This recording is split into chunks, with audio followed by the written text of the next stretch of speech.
February 1959. Deep within the frozen Ural Mountains of the Soviet Union, 9 experienced hikers disappeared during a winter expedition. Weeks later, rescuers found their tent. But something was terribly wrong. The tent had been cut open from the inside. The hikers had fled into a blizzard barefoot.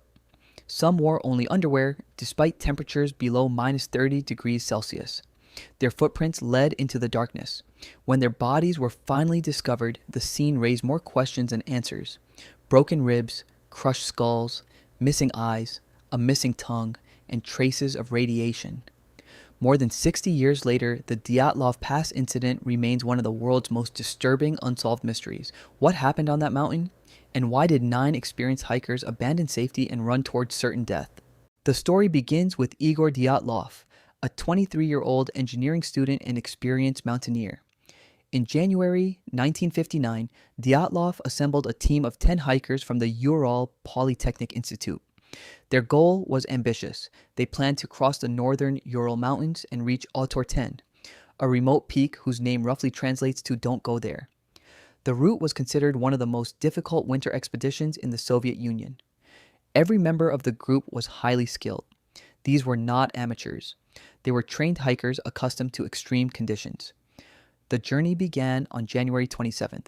For several days, everything went according to plan.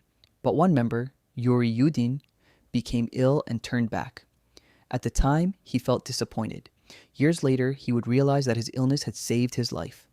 The remaining 9 hikers continued into the wilderness. They would never return. On February 1st, the group approached a mountain known as Kholat Syakhl. In the language of the indigenous Mansi people, the name means Mountain of the Dead. Weather conditions were rapidly deteriorating. Strong winds and heavy snow reduced visibility. The hikers became disoriented and ended up on an exposed slope rather than descending into a nearby forest for shelter. They decided to pitch their tent on the mountainside.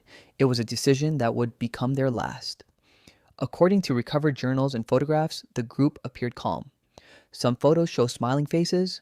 Others show hikers preparing camp. There is no sign that anything unusual was happening. Yet sometime during that night, everything changed.